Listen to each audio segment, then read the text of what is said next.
Hi friends, welcome back my channel Sukanya Krishna. Today recipe pesarattu. ఎంతో tasty and హెల్తీగా ఉండే ఈ పెసరట్టును ఇంట్లోనే ఈజీగా ఎలా ప్రిపేర్ చేసుకోవాలో చూద్దాం. అందరూ చాలా కష్టం అనుకుంటారు, కానీ చాలా వెరీ ఈజీ ప్రాసెస్. మనం ఇంట్లోనే హెల్దీ బ్రేక్ఫాస్ట్ ప్రిపేర్ చేసుకోవచ్చు. ముందుగా పెసర్లని ఒక 2 గ్లాసెస్ పెసర్లు తీసుకోవాలి.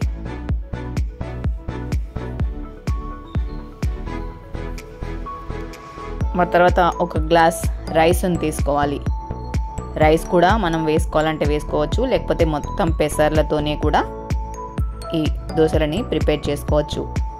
ఇవి బాగా వాష్ చేసి మనం కడిగి ఒక 6 అవర్స్ వరకు నానబెట్టుకోవాలి. ఇవి బాగా నానిన తర్వాత 6 అవర్స్ తర్వాత మనం మిక్సీ చేసి పెట్టుకోవాలి. నైట్ ఇలా సోక్ చేసి పెడితే దోశ పిండి ఇలా ప్రిపేర్ అయిపోతుంది.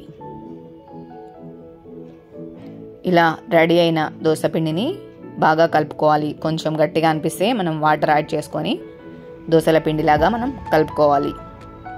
దీంట్లో కొంచెం మనం సాల్ట్ని కూడా యాడ్ చేసుకోవాలి. మనం సోడా లాంటివి ఏమీ యాడ్ చేయొద్దు. నైట్ సోక్ చేస్తే పిండి ఇలా సాఫ్ట్గా రెడీ అయిపోతుంది. ముందుగా మనం దోశల పెనాన్ని పెట్టుకొని అది ప్యాన్ హీట్ అయిన తర్వాత కొంచెం ఆయిల్ వేసి మొత్తం స్ప్రెడ్ చేసుకోవాలి. ఆయిల్ని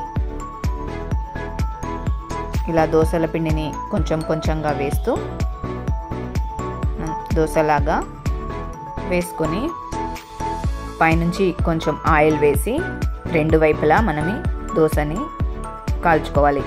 అంతే, ఎంతో క్రిస్పీగా ఉండే పెసరట్టు ఇంట్లోనే రెడీ అయిపోతుంది. చాలామంది అనుకుంటారు పెసరట్టు అంటే చాలా లెంతీ ప్రాసెస్ అని, కానీ అలా ఏమీ కాదు.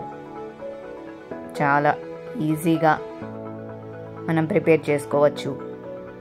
అలాగే ఎన్నో విటమిన్స్, ప్రోటీన్స్ ఉన్న ఈ పెసరట్టుని మనం ఎన్ని కావాలంటే అన్ని ఇలాగా వేసుకోవచ్చు. చూడండి ఎంత కలర్ఫుల్గా, ఎంత క్రిస్పీగా వచ్చిందో. సో అలాగే మళ్ళీ కొంచెం ఆయిల్ వేసుకొని ఆయిల్ అంతా స్ప్రెడ్ చేసుకొని మళ్ళీ దోశలు వేసుకోవడమే. అంతే, ఈజీ. మీరు కూడా ట్రై చేయండి. ట్రై చేసి ఎలా వచ్చిందో మాకు కామెంట్ సెక్షన్లో కామెంట్ చేయండి.